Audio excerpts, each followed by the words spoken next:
Why do I have to be the caregiver? I never want to take care of my husband toileting. Why do you think I allow you and my son to get married in the first place? It's for a time like this, isn't it? It's not like you're going to be taking care of him for years. 1 year at the most. He's going to die soon anyway, so just have patience. My mother-in-law hated taking care of my father-in-law, who was diagnosed with terminal cancer with little time left to live. The reason why she didn't want to do it was simple. It would mean less time for her to see the man she was having an affair with. As far as I know, my father-in-law is a very kind and gentle man. My mother-in-law must have spent many years with my father-in-law.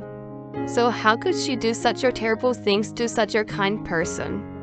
My father-in-law saw me having such thoughts. One day, as I was taking care of him, he said to me with a smile, "Don't worry, I will take her to hell with me." A few days later, my mother-in-law really had to go through hell. I'm an office worker and a housewife, just an ordinary person. My husband and I have been married for about 5 years. And although we are not blessed with children, we still have a good relationship. We live happily, and our married life is smooth sailing for the most part. Almost. There is one person who is putting a damper on our happy life. It's my mother-in-law. She will soon be in her 50s. I don't know what kind of magic she's using, but she looks like she's in her late 30s. Perhaps she has been pampered because of her parents, but she has a worse personality. When we went to greet her before our wedding, she said as soon as she saw me, "Is someone like you my son's girlfriend?" She was so rude to me. Afterward, when we talked with my parents-in-law in the living room, my mother-in-law listened to my story about my past and denied everything about my life, saying that I had a boring life and that I was shabby. Indeed, I'm not particularly beautiful. I was born into an ordinary family, and I have lived a reasonably happy and ordinary life. It's not a dramatic life, but why should I be denied so much at our first meeting? My father-in-law, who was standing next to her, told her not to be rude, and my husband told her to stop it, but she wouldn't listen to them. So on the way home after the greeting, my husband apologized to me and said painfully, "I love you." But my mother has always been a person who can only deny things like that, and I don't think she will ever get over her bad habit. So, if you are disgusted with this marriage, you can reject it. My husband, who had nervously proposed to me, said this to me. It shows a great deal of determination, and that my mother-in-law is such a problematic person. But I want to marry my husband because I want to be with him. And if I rejected the marriage because of my future mother-in-law, it would mean that I was running away from her. I didn't want to feel like I was losing. What happened after that is obvious from the fact that I have been calling my husband since the beginning. After we got married, we lived far away from my parents-in-law's house and saw them only a few times a year, mainly just at Thanksgiving and Christmas. That alone is quite mentally exhausting for me. It's fine for me to help her with the house chores. However, she starts by complaining about how I help her, then continues to denigrate my personality. And finally, she starts bragging about how superior my mother-in-law herself was. I learned from this story that my mother-in-law and father-in-law were married through an arranged marriage. I also surmised from this that my father-in-law's family was quite rich, and my mother-in-law had married him for his money. She once said something like, "If he didn't have that much money, I wouldn't have married that old man." In addition, my husband and I had been asked to move in with her, but it was unthinkable for us to live with her, so my husband and I firmly refused. However, my mother-in-law has been calling me quite often lately. Probably because she has grown tired of my attitude, and she even yells at me, asking me when in the world I'm going to move in with her. But I can see that if I live with her, I will be mistreated as a daughter-in-law and treated like a servant. In fact, she started saying something like, "The quality of house chores has been declining lately because of that old man. If this continues, my house will become a dump. I wish I had someone to take his place." To begin with, this mother-in-law is so bossy that she has her husband do all the house chores. When we meet at my parents-in-law's house, she talks about her philosophy of what a wife should be and denies me. When my husband and I stubbornly refused to live with her, she finally started threatening us. First, she called me on the phone. "Are you going to let me just die?" Then, she started spreading bad news about us to the neighbors. Finally, she sent an email to the company where I work saying, "Your employee is the worst kind of bitches who disrespect the lives of the elderly."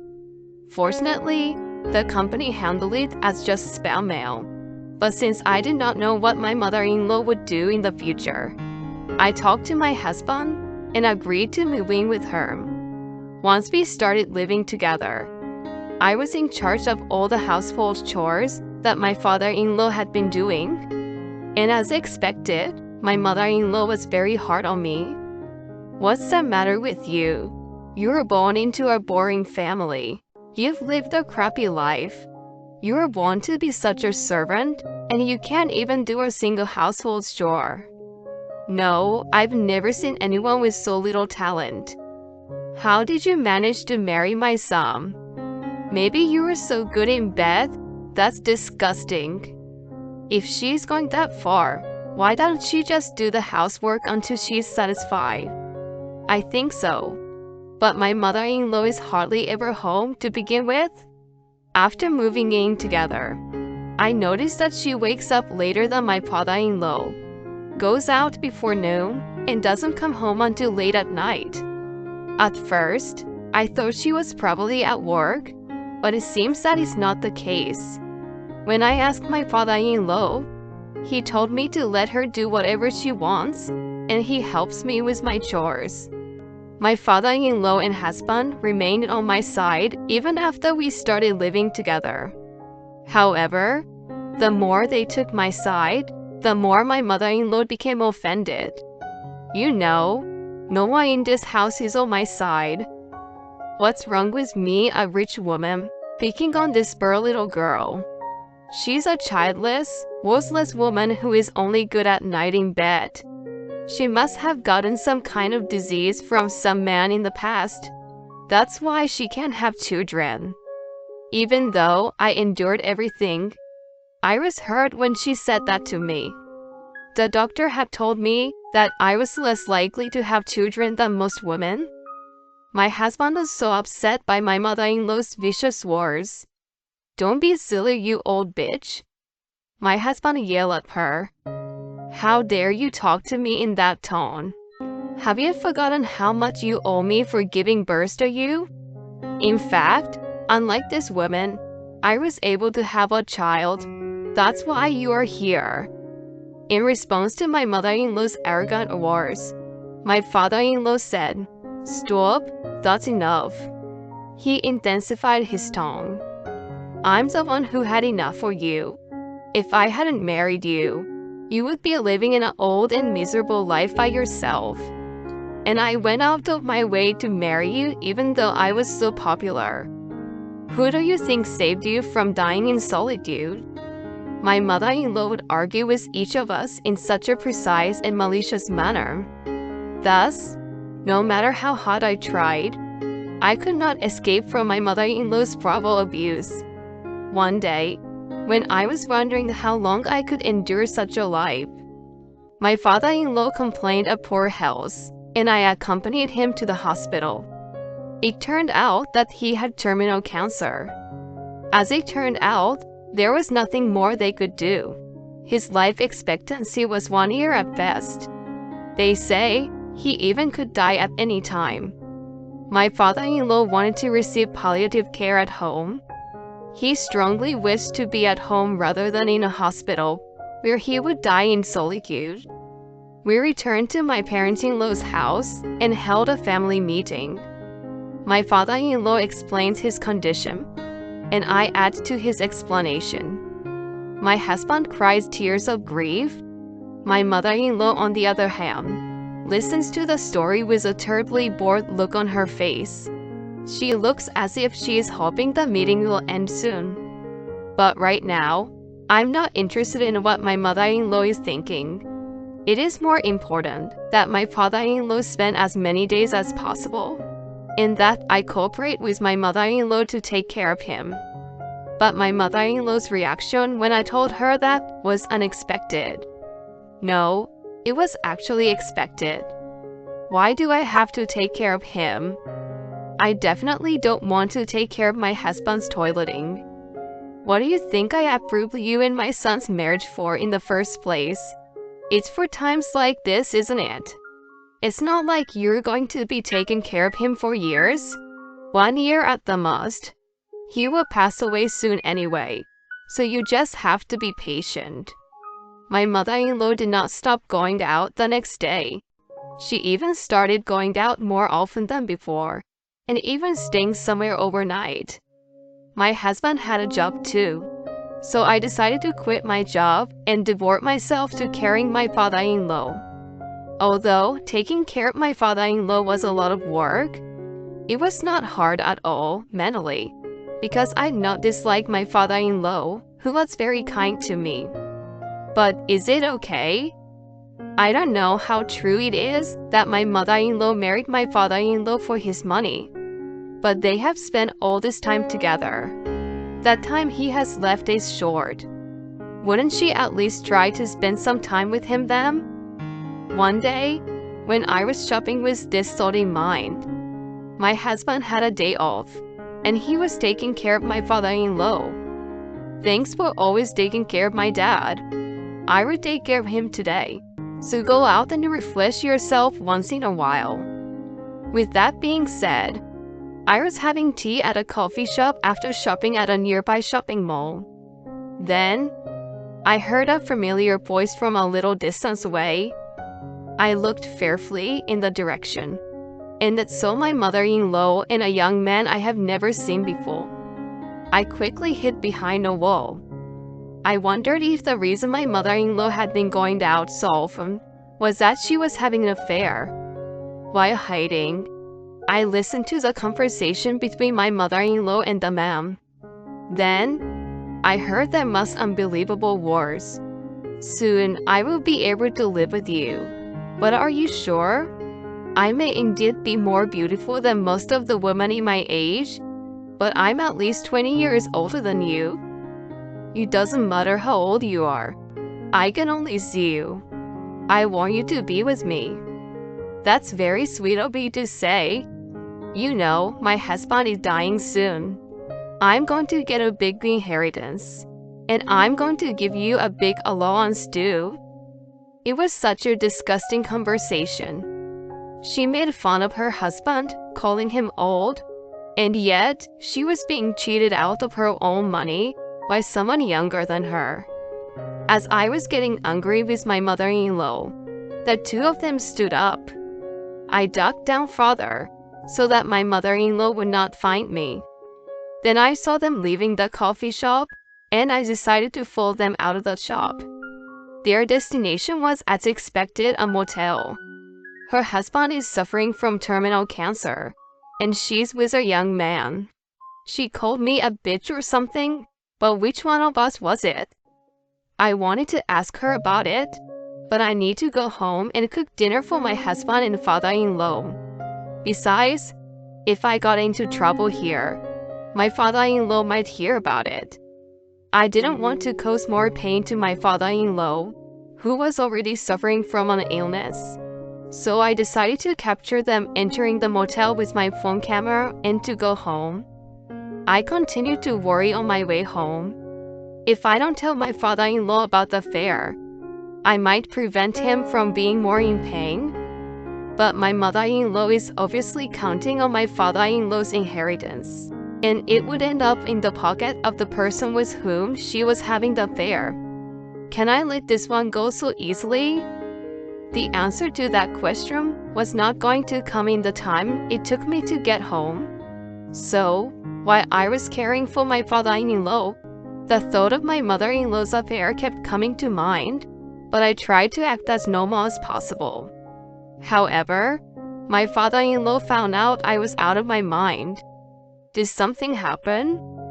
My father-in-law saw through the hesitation in my heart. I wondered whether I should tell him or not. But I thought that even if I kept quiet, my father-in-law would find out with his sixth sense, so I decided to be honest and tell him what I had seen today. When my father-in-law finished listening to me, he was neither surprised nor angry nor sudden, but simply said, Don't tell me you knew about the affair." When I asked him this, he gave a short reply and started talking about my mother-in-law's affair. According to my father-in-law, this was not the first time she had cheated on him.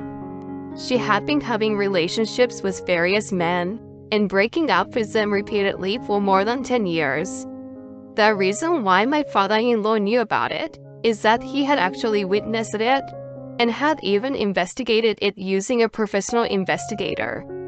However, the evidence of the affair was just an insurance policy, and he had no intention of doing anything with it.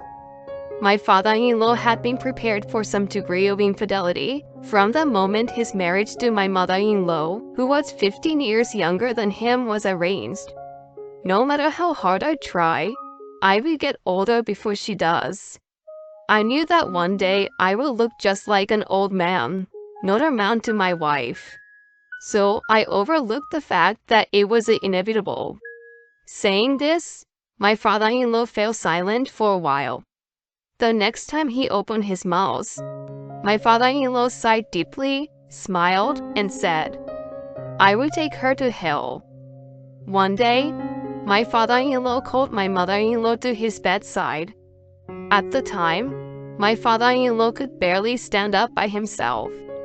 My mother-in-law came to my father-in-law's side, annoyed, and said, "What do you want?"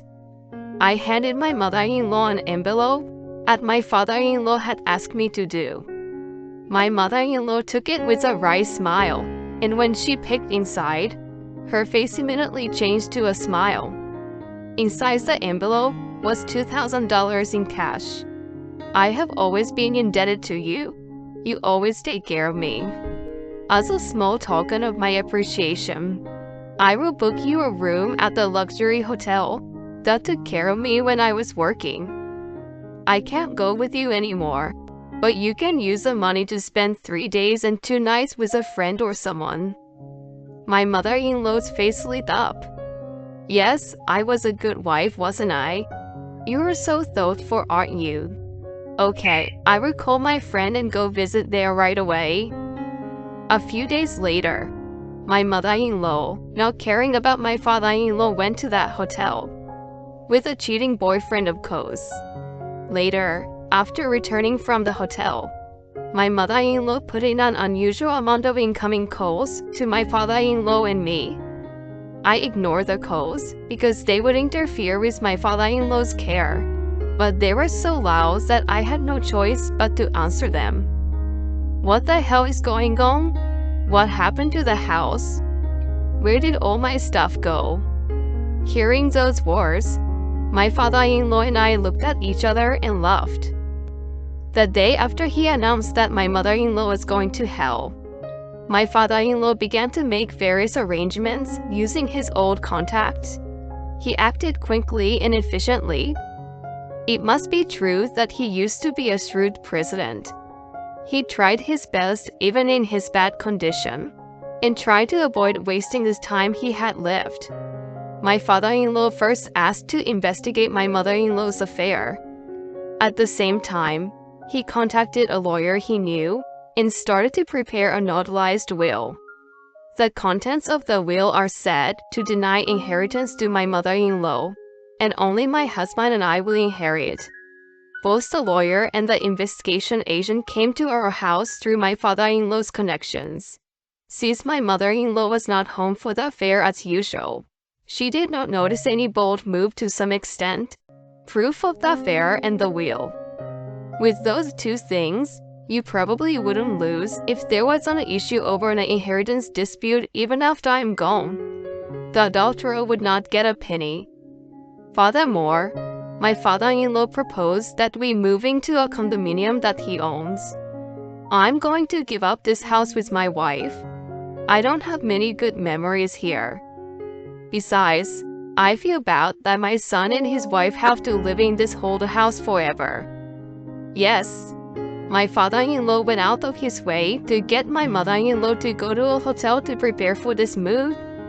My husband and I hurriedly packed up while my mother-in-law was gone and moved into the apartment my father-in-law had prepared for us. By the way, I sent my mother-in-law's belongings to the house of her unfaithful partner. I don't know what will happen to my mother-in-law's partner, because I heard from the investigation that her partner is married and he has a wife. My mother-in-law, who got to know all those things, is speaking unspoken words on the other end of the phone. My father-in-law, who couldn't bear to listen to her, took over the phone and said goodbye to my mother-in-law. I will never see you again in this world. Thank you for everything. See you in hell. With that, my father-in-law hung up the phone. Later, according to a rumor, my mother-in-law was charged a large amount of alimony by the wife of the unfaithful partner. We thought my mother-in-law was going to fight over the inheritance rights as my father-in-law predicted. But it seems she was too busy with the alimony payment. So in the end, she lost her house and her savings and lost her way. A year later, my father-in-law died. Although he was initially told that he would only live a year at most, he was able to live for 2 years after being told that. And because my mother-in-law was gone, probably he was no longer under stress. I want my father-in-law to live happily in heaven, because my mother-in-law gave him a hard time. And may my mother-in-law continue to live in a living hell forever.